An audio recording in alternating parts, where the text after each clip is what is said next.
I live in a tiny gatehouse in a small village in Northern Ireland. It has a population of less than 300. Ireland is a really beautiful, romantic country. As much as I like to make it look like a fairy tale in my pictures, it's very much real life.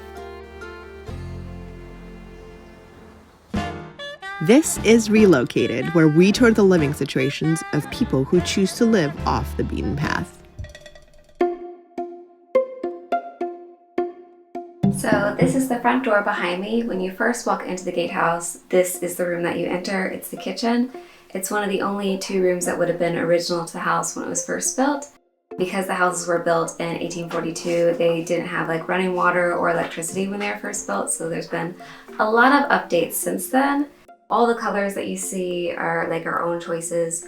We wanted to decorate and keep with kind of the outside and kind of manor house inspired looking. Back in the day, this house would have been servants' quarters, so they weren't really made to be very nice or special on the inside. So this is the living room, which is the other only original room to the house. This is probably where we spend most of our time. Again, it has really nice high ceilings, so we try to take advantage of that. We added all the shelves in here, all the pictures, all the color, all that was us. The windows here are original to the house, and they would have opened inwardly, which is why the window is so deep.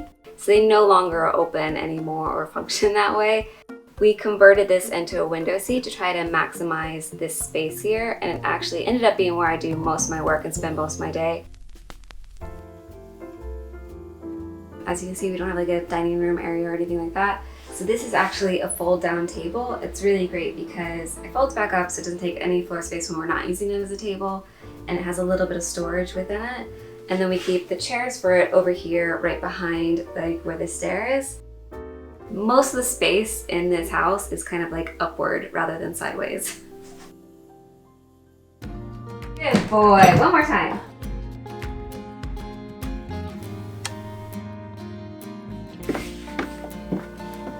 So when you walk downstairs, you are now in the bedroom. This and the bathroom are the only other two rooms in the house because you're kind of underground here. This area is really dark. There's not much natural light, which is nice when you want to sleep in the morning, but it does make your bedroom feel kind of like a cave. The low ceiling doesn't help much either.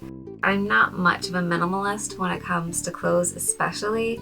We got these IKEA wardrobes, which are just simple and functional. It was a little bit hard to set them up in here because they're so close to the ceiling. And we actually have a little bit of additional storage for clothes under the bed as well.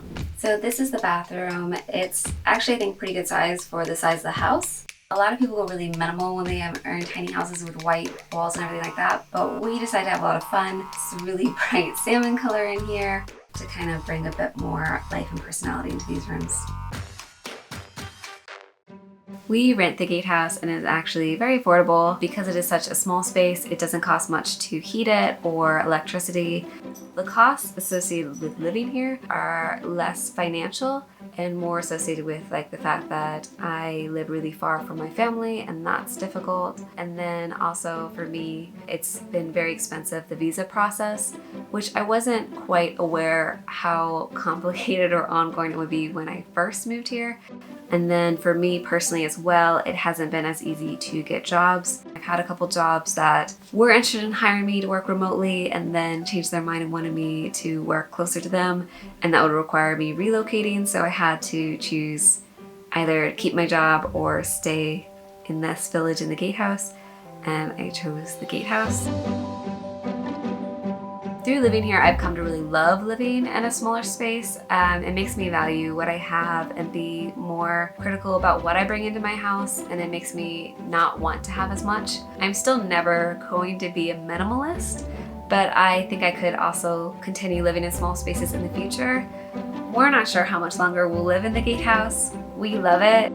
I think ultimately that's what we're looking for, is we're looking for a place we can own, but we're gonna have to love it as much as we love our current house because it's kind of a special house.